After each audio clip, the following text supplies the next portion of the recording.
അടുത്ത മാസം അതായത് ജൂൺ 2024 ഇറങ്ങാൻ പോകുന്ന കിഡിലൻ സ്മാർട്ട് ഫോൺസിന്റെ പേരും സ്പെസിഫിക്കേഷൻസും പ്രൈസിങ്ങും ലോഞ്ച് ഡേറ്റും എല്ലാമാണ് ഇന്നത്തെ വീഡിയോയിലൂടെ നമ്മൾ ഡിസ്കസ് ചെയ്യാൻ പോകുന്നത്. സോ വീഡിയോ സ്റ്റാർട്ട് ചെയ്യാം. മൊത്തം 6 സ്മാർട്ട് ഫോൺസ് ആണ് ലോഞ്ച് ചെയ്യാനായിട്ട് പോകുന്നത്. അതിൽ ഒന്നാമത്തെ സ്മാർട്ട് ഫോൺ ഓപ്പോയുടെ ഭാഗത്തു നിന്നുള്ളതാണ്. നമ്മുടെ ചാനൽ അൺബോക്സ് ചെയ്യുന്ന ഓപ്പോ F25 Pro ആ ഒരു സ്മാർട്ട് ഫോണിന്റെ അടുത്ത വെർഷൻ ആയിട്ടുള്ള ഓപ്പോ F27 Pro ആണ് വരുന്നത്. I don't know why 26 Pro ഇല്ല. ഇതിന്റെ സ്പെസിഫിക്കേഷൻസ് നോക്കുവാണെങ്കിൽ മീഡിയാടെക്കിന്റെ ഡയമൻസിറ്റി 7050 ചിപ്സെറ്റ് ആണ് വരുന്നത്. 6.7 ഇഞ്ചിന്റെ ultra tough 3D curved AMOLED screen ആണ് ഇതിനകത്തുള്ളത്. 64 മെഗാ പിക്സലിന്റെ ഒരു മെയിൻ ക്യാമറയും 2 മെഗാ പിക്സലിന്റെ പോർട്രേറ്റ് ക്യാമറ, ഫ്രണ്ടിൽ 8 മെഗാ പിക്സലിന്റെ സെൽഫി ക്യാമറയാണ് വരുന്നത്.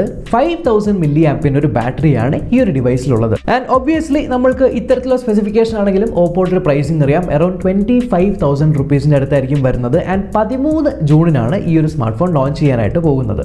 രണ്ടാമത്തെ സ്മാർട്ട് ഫോൺ വിവോയുടെ ഭാഗത്തു നിന്നുമാണ്. വിവോയുടെ ഫോൾഡ് സീരീസിലെ അടുത്ത വെർഷൻ ആയിട്ടുള്ള Vivo X fold 3. So Vivo X fold 3ന്റെ സ്പെസിഫിക്കേഷൻസ് നോക്കുവാണെങ്കിൽ ഇതിന്റെ പ്രോസസർ സ്നാപ്ഡ്രാഗൺ 8 Gen 2 പ്രോസറാണ്. ഡിവൈസിനകത്ത് ഒരു ഫോൾഡബിൾ LTPO ആമോലെഡ് ഡിസ്പ്ലേ ആണ് വരുന്നത്. 8.3 ഇഞ്ചിന്റെ സൈസ് ആണ്. ആൻഡ് ഏകദേശം 4500 നിറ്റ്സിന്റെ പീക്ക് ബ്രൈറ്റ്നസ് ഉണ്ടാവും. 120 ഹെർട്സിന്റെ ഡിസ്പ്ലേ ആണ്. HDR10+ സപ്പോർട്ട് ചെയ്യുന്നുണ്ട്. ഡോൾബി വിഷൻ സപ്പോർട്ടും ഉണ്ട്. അതേപോലെ പുറത്തുള്ള കവർ ഡിസ്പ്ലേ നോക്കുവാണെങ്കിൽ 6.53 ഇഞ്ചിന്റെ 120 ഹെർട്സിന്റെ ഒരു ആമോലെഡ് സ്ക്രീൻ ആണ് വരുന്നത്. ആൻഡ് പുറത്തുള്ള ഡിസ്പ്ലേയും HDR10+ സപ്പോർട്ട് ചെയ്യുന്നുണ്ട്. ഡോൾബി വിഷൻ സപ്പോർട്ട് ചെയ്യുന്നുണ്ട്. അതിലും 4500 നിറ്റ്സിന്റെ ഒരു പീക്ക് ബ്രൈറ്റ്നസ് വരുന്നുണ്ട്. ക്യാമറ സെക്ഷനിൽ നോക്കുവാണെങ്കിൽ 50 മെഗാ പിക്സലിന്റെ ഒരു പ്രൈമറി വൈഡ് ക്യാമറയാണ് വരുന്നത്. ആൻഡ് എഗെയിൻ 50 മെഗാ പിക്സലിന്റെ ഒരു 2x ടെലിഫോട്ടോ ക്യാമറയും ഉണ്ട്. കൂടാതെ മൂന്നാമത്തേതും ഒരു 50 മെഗാ പിക്സലിന്റെ അൾട്രാ വൈഡ് ക്യാമറയാണ്. സോ 3 50 മെഗാ പിക്സലിന്റെ ക്യാമറാസ് ആണ് വരുന്നത്. ആൻഡ് ഡിവൈസിന്റെ ഫ്രണ്ടിൽ 32 മെഗാ പിക്സലിന്റെ ഒരു സെൽഫി ക്യാമറയും, മൊത്തത്തിൽ 5500 മില്ലി ആമ്പിന്റെ ഒരു ബാറ്ററിയും കൂടാതെ 80 വാട്ടിന്റെ ഫാസ്റ്റ് ചാർജിങ്ങുമാണ് ഈ ഒരു ഡിവൈസ് സപ്പോർട്ട് ചെയ്യുന്നത്. ഫോൾഡബിൾ ഫോൺ ആണെങ്കിലും ഇതിന്റെ പ്രൈസിംഗ് വരാൻ പോകുന്നത് ഏകദേശം ഒരു 80,000 റുപ്പീസിന്റെ ഇടയ്ക്കാണ്. ആൻഡ് ഈ സ്മാർട്ട് ഫോൺ ലോഞ്ച് ചെയ്യാൻ പോകുന്നത് 6 ജൂൺ 2024 മൂന്നാമത്തേത് മോട്ടോയുടെ ഭാഗത്തു നിന്നുള്ള സ്മാർട്ട് ഫോൺ ആണ്. അവരുടെ ബഡ്ജറ്റ് സെഗ്മെന്റിലുള്ള മോട്ടോ G04S. ബഡ്ജറ്റ് സെഗ്മെന്റ് ആയതുകൊണ്ട് തന്നെ ഇതിൽ വരുന്ന പ്രോസസർ യൂണിസോക്കിന്റെ T606 ഒരു 12 നാനോമീറ്റർ പ്രോസസർ ആണ്. 6.56 ഇഞ്ചിന്റെ 90 ഹെർട്സിന്റെ ഒരു IPS LCD ഡിസ്പ്ലേ ആയിരിക്കും ഈ ഒരു ഡിവൈസിൽ വരുന്നത്. 50 മെഗാ പിക്സലിന്റെ ഒരു മെയിൻ പ്രൈമറി വൈഡ് ക്യാമറയും അതേപോലെ മുന്നിൽ 5 മെഗാ പിക്സലിന്റെ ഒരു സെൽഫി ഷൂട്ടറുമാണ് കിട്ടുന്നത്. ബാറ്ററി ഡിപ്പാർട്ട്മെന്റിൽ 5000 mAhന്റെ ബാറ്ററി ആയിരിക്കും വരുന്നത്. 15 വാട്ടിന്റെ ചാർജിംഗ് ആയിരിക്കും സപ്പോർട്ട് ചെയ്യുന്നത്.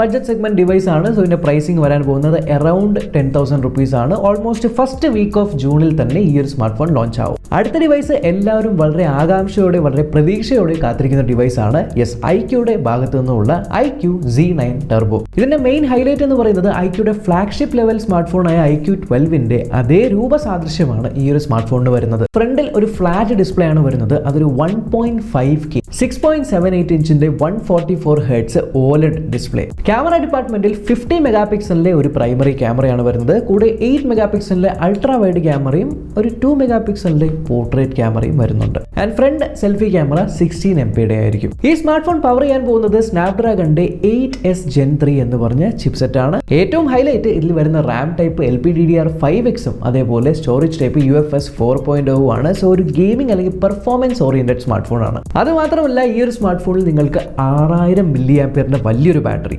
അതേപോലെ കൂടെ 80 വാട്ടിന്റെ ഫാസ്റ്റ് ചാർജിംഗ് സപ്പോർട്ടും കൂടെയാണ് വരുന്നത്. മെയിൽ തന്നെ ഈ ഒരു സ്മാർട്ട് ഫോൺ ലോഞ്ച് ചെയ്യുമെന്ന് നമ്മൾ പ്രതീക്ഷിച്ചിരിക്കുകയാണ്. പക്ഷേ മോസ്റ്റ്ലി ജൂൺ ഫസ്റ്റ് വീക്ക് ആയിരിക്കും ഒരു സ്മാർട്ട് ഫോൺ ലോഞ്ച് ചെയ്യാൻ പോകുന്നത്. അറൌണ്ട് 25,000 രൂപയുടെ പ്രൈസ് റേഞ്ചിലായിരിക്കും ഈ ഒരു സ്മാർട്ട് ഫോൺ വരുന്നത്. ആൻഡ് അഞ്ചാമത്തെ സ്മാർട്ട് ഫോൺ ഓണർ എന്ന് പറഞ്ഞ ബ്രാൻഡിന്റെയാണ്. ജസ്റ്റ് നിങ്ങൾ ഓണർ എന്ന് പറഞ്ഞ ബ്രാൻഡിന്റെ സ്മാർട്ട് ഫോൺ യൂസ് ചെയ്തിട്ടുണ്ടോ? ഉണ്ടെങ്കിൽ ലാസ്റ്റ് ഓണർ ഇന്ത്യയിൽ നിന്നൊക്കെ പോകുന്നതിന് മുന്നേ ഏത് സ്മാർട്ട് ഫോണാണ് നിങ്ങൾ യൂസ് ചെയ്തിട്ടുള്ളത് എന്ന് ജസ്റ്റ് ഒന്ന് കമന്റ് ചെയ്യുക. എന്തായാലും ഓണറിന്റെ X8B, അവരുടെ നെയിമിംഗ് എനിക്ക് അത്ര വലിയ താല്പര്യമൊന്നുമില്ല. എന്നാലും X8B എന്ന് പറയുന്ന സ്മാർട്ട് ഫോണാണ് ലോഞ്ച് ആവാനായിട്ട് പോകുന്നത്. ഇതിന്റെ പ്രൈസ് സെഗ്മെന്റ് വെച്ച് ഇതിന്റെ സ്പെസിഫിക്കേഷൻസ് നമ്മൾ നോക്കുവാണെങ്കിൽ സ്നാപ്ഡ്രാഗൺ 680 ചിപ്സെറ്റ് ആണ് വരുന്നത്. ഒരു 6.7 ഇഞ്ചിന്റെ ഫുൾ HD+ ആയിട്ടുള്ള 90 ഹെർട്സിന്റെ റിഫ്രഷ് റേറ്റ് ഉള്ള ഒരു ഡിസ്പ്ലേ, 108 മെഗാ പിക്സലിന്റെ ഒരു പ്രൈമറി വൈഡ് ക്യാമറയും 5 മെഗാ പിക്സലിന്റെ ഒരു അൾട്രാ വൈഡ് ക്യാമറയും 2 മെഗാ പിക്സലിന്റെ ഒരു ഡെപ്ത് ഓർ മാക്രോ ക്യാമറയാണ് വരാൻ പോകുന്നത്. ഇനി ഫ്രണ്ടിൽ നിങ്ങൾക്ക് 50 മെഗാ പിക്സൽ സെൽഫി ഷൂട്ടർ ആണ്. 4500 മില്ലി ആമ്പിന്റെ ഒരു ബാറ്ററി ബാക്കപ്പ് ആയിരിക്കും അല്ലെങ്കിൽ ബാറ്ററി കപ്പാസിറ്റി ആയിരിക്കും ഈ ഒരു സ്മാർട്ട് ഫോണിലുള്ളത്. ഇതിന്റെ പ്രൈസ് സെഗ്മെന്റ് നമ്മൾ നോക്കുവാണെങ്കിൽ ഏകദേശം 20,000 രൂപയും അതിൽ താഴെയുമായിട്ടായിരിക്കും ഈ ഒരു സ്മാർട്ട് ഫോൺ വരാൻ പോകുന്നത്. മോസ്റ്റ്ലി ഇത് ലാസ്റ്റ് വീക്ക് ഓഫ് ജൂണിലായിരിക്കും ലോഞ്ച് ചെയ്യുന്നത്. ആൻഡ് ഫൈനൽ ലോഞ്ച് ചെയ്യാൻ പോകുന്നത് വൺ പ്ലസിന്റെ ഭാഗത്തു നിന്നുള്ള സ്മാർട്ട് ഫോണാണ്, വൺ പ്ലസിന്റെ നോഡ് CE4 ലൈറ്റ്. സത്യം പറഞ്ഞാൽ പ്രൈസ് നമ്മൾ കമ്പയർ ചെയ്യുമ്പോൾ ഓണറിന്റെ ഒക്കെ ഏകദേശം സിമിലർ പ്രൈസിംഗിലാണ് വരുന്നത്. പക്ഷേ സ്പെസിഫിക്കേഷൻസ് നോക്കുവാണെങ്കിൽ സ്നാപ്ഡ്രാഗൺ 6 Gen 1 പ്രോസറാണ് വരുന്നത്. 6.67 ഇഞ്ചിന്റെ 120 ഹെർട്സിന്റെ ഒരു ഫുൾ HD പ്ലസ് ആയിട്ടുള്ള OLED ഡിസ്പ്ലേ ആണ് വരുന്നത്. ഏകദേശം 1200 നിറ്റ്സിന്റെ ഒരു ഹൈ ബ്രൈറ്റ്നസ് മോഡ് ഈ ഒരു ഡിസ്പ്ലേക്ക് ഉണ്ട്. ക്യാമറ ഡിപ്പാർട്ട്മെന്റിൽ നിങ്ങൾക്ക് 16 മെഗാ പിക്സലിന്റെ ഒരു പ്രൈമറി ക്യാമറയും 2 മെഗാ പിക്സലിന്റെ ഒരു പോർട്രേറ്റ് അല്ലെങ്കിൽ മാക്രോ ക്യാമറയാണ് വരുന്നത്. ഫ്രണ്ട് ക്യാമറയും 16 മെഗാ പിക്സലിന്റെ തന്നെയാണ്. പക്ഷേ ഹൈലൈറ്റ് 5000 mAh ബാറ്ററിയും അതിന്റെ കൂടെ 100 വാട്ടിന്റെ ഒരു ഡാഷ് അല്ലെങ്കിൽ ഫ്ലാഷ് അല്ലെങ്കിൽ ഫാസ്റ്റ് ചാർജിങ് ആയിരിക്കും ഈ ഒരു ഡിവൈസിന്റെ കൂടെ വരുന്നത്. ആൻഡ് ഇത് വരാൻ പോകുന്ന പ്രൈസ് റേഞ്ച് എന്ന് പറയുന്നത് അറൌണ്ട് 20,000 റുപ്പീസ് ആണ്. ഓൾമോസ്റ്റ് മിഡ് ഓഫ് ജൂൺ ആയിരിക്കും ഈ ഒരു സ്മാർട്ട് ഫോൺ ലോഞ്ച് ചെയ്യുന്നത്. സോ ഇതൊക്കെയാണ് ജൂണിൽ നമ്മൾ കാത്തിരിക്കുന്ന വരാൻ പോകുന്ന സ്മാർട്ട് ഫോൺസ്. ഇതിൽ നിങ്ങൾ ഏത് സ്മാർട്ട് ഫോണാണ് കാത്തിരിക്കുന്നത് എന്ന് ജസ്റ്റ് ഒന്ന് കമന്റിലൂടെ അറിയിക്കുക. അപ്പോൾ അത്രേ ഉള്ളൂ ഈ ഒരു വീഡിയോ. നമ്മൾക്ക് അടുത്ത വീഡിയോയിൽ കാണാം. ബൈ.